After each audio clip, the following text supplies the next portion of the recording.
Hello friends, आप सभी का स्वागत है आपके अपने YouTube channel study with Sujeet में। तो दोस्तों, आज हम क्लास 12th के केमिस्ट्री के महत्वपूर्ण सब्जेक्टिव क्वेश्चंस के बारे में डिस्कस करेंगे। जो हमारे बोर्ड एग्जाम में ये 5 नंबर का प्रश्नोत्तर पूछा जाता है। और आज का फर्स्ट प्रश्न है कि आयोडीन का मुख्य स्रोत क्या है तथा समुद्री घास से इसका निर्माण कैसे किया जाता है, बिल्कुल ही आसानी से देखेंगे। और दूसरा है कार्बोहाइड्रेट क्या है तथा इसके वर्गीकरण को लिखें। ये सभी 5 नंबर में क्वेश्चन पूछे जाते हैं दोस्तों। तो चलिए इसके हल के बारे में जान लेते हैं। तो यहाँ पे फर्स्ट प्रश्न आपके सामने आ चुका है कि आयोडीन का मुख्य स्रोत क्या है तथा समुद्री घास से आयोडीन का निर्माण को लिखें। तो बिल्कुल ही आसानी से लिखा गया है। इस वीडियो को मात्र आप 1 से 2 बार भी आसानी से देख लेते हैं पूर्णतः, तो आपको पूर्णतः 100% याद हो जाएगा। पूरे गारंटी के साथ कहते हैं दोस्तों, 100% याद हो जाएगा। इसे अगर अच्छे से तैयारी कर लेते हैं, 1 से 2-3 बार देख लेते हैं तो लिखेंगे आंसर में। आयोडीन के प्राकृतिक स्रोत सक्रिय होने के कारण आयोडीन प्रकृति में मुक्त अवस्था में नहीं पाया जाता है। याद रखिएगा, आयोडीन जो होता है यह मुक्त अवस्था में नहीं पाया जाता है। और इसके प्राकृतिक स्रोत निम्न होते हैं। पहला समुद्री घास, दूसरा कैलिस और तीसरा है प्राकृतिक बाइन। तो हमसे क्या प्रश्न पूछा गया कि समुद्री घास से आयोडीन का निर्माण।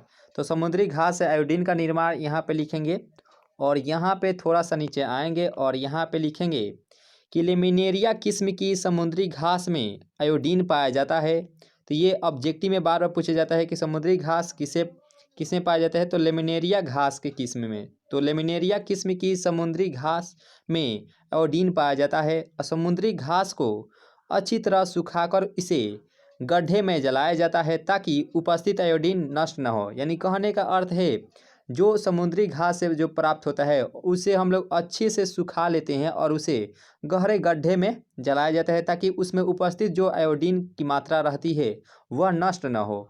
जलाने के फलस्वरूप प्राप्त राख को केल्प कहते हैं। और जब उसे जलाते हैं और उससे प्राप्त जो राख होता है, जिसे हम लोग साधारण भाषा में राखी भी कहते हैं, तो उसे राख को केल्प कहा जाता है, जिसमें 0.4 से 1.3% तक उसमें आयोडीन रहता है दोस्तों।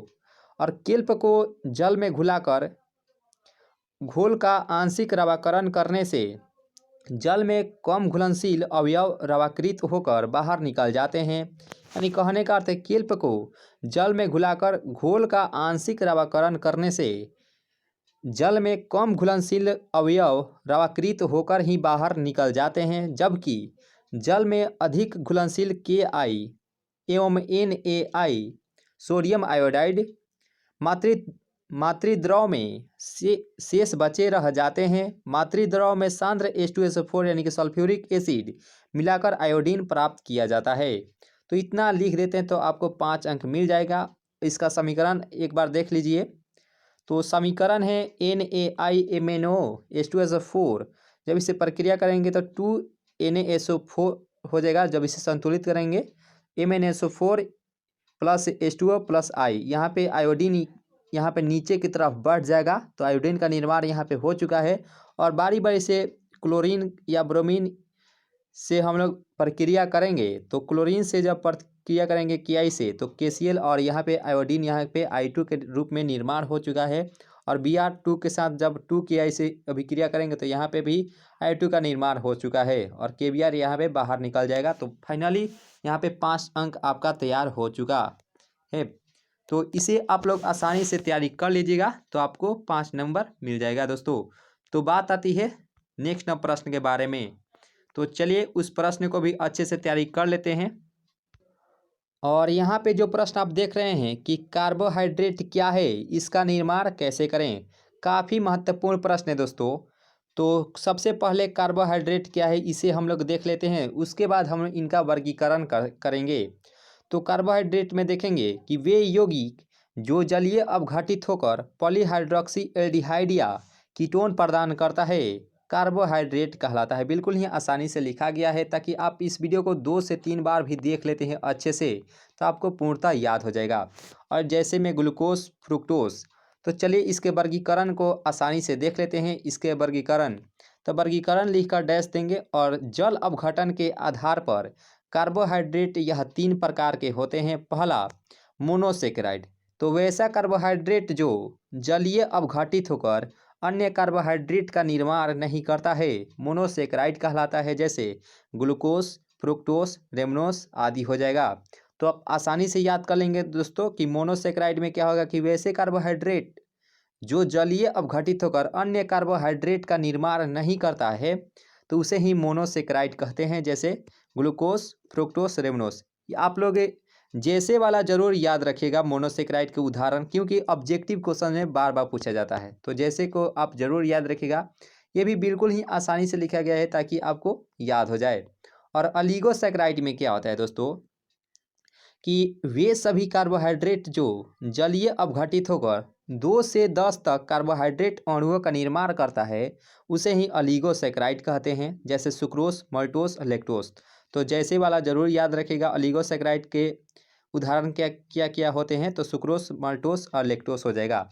तो इसमें क्या है कि वैसे कार्बोहाइड्रेट जो जलीय अवघटित होकर 2 से 10 तक कार्बोहाइड्रेट अणुओं का निर्माण करता है उसे ही ऑलिगोसेकेराइड कहेंगे। जैसे वाला सुक्रोज, मल्टोज, लैक्टोज हो जाएगा। तो इसमें कहा था कि इसमें नहीं होता है और इसमें 2 से 10 तक ही होता है। और पॉलीसेकेराइड में क्या होता है दोस्तों कि उसमें 10 से अधिक यानी कि अनंत तक सेकेराइड का निर्माण होता है, यानी कि कार्बोहाइड्रेट अणुओं का निर्माण होता है, उसे पॉलीसेकेराइड कहते हैं। तो चलिए उसे भी हम लोग आसानी से देख लेते हैं।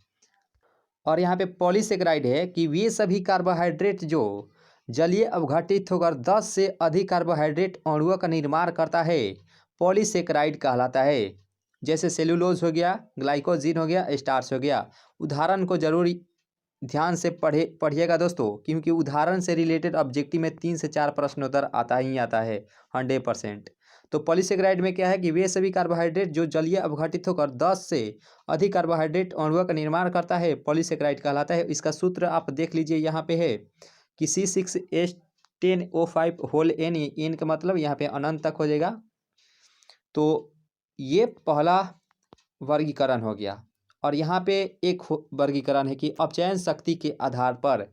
तो अपचयन शक्ति के आधार पर कार्बोहाइड्रेट 2 प्रकार के होते हैं। पहला अपचायी शर्करा और दूसरा अनपचायी शर्करा। तो इसे भी हम लोग आसानी से देख लेते हैं तो 5 नंबर आपका फिक्स हो जाएगा दोस्तों। तो अनपचायी शर्करा में क्या होता है कि वे सभी कार्बोहाइड्रेट जो टोलेन अभिकर्मक तथा फेहलिंग अभिकर्मक को अपचायित कर पाता है उसे ही अपचायी शर्करा कहते हैं। जैसे ग्लूकोज, रेमनोज, फ्रुक्टोज।